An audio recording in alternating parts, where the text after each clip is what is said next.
पिता आरती करू तुझ भगवंता देवयासाची वाणी साधक हरी गुण गाऊनी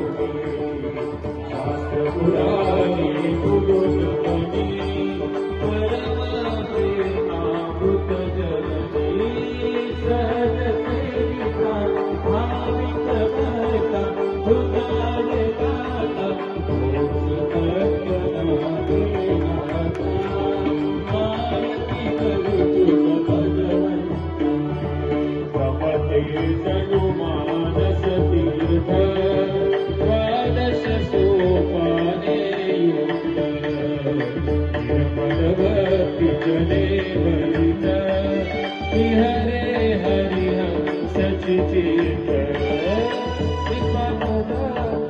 लोक सुख मळे संत बीज कुळे सेवु निर्मले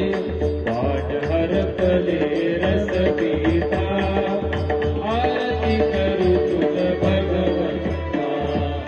अपार महिमा ग्रंथाचा वदवेना कोणासाचा कीर्तनकाराचा देवा कविवर कंताचा सर्वबोधाचा स्वयं प्रवेदा द्वादश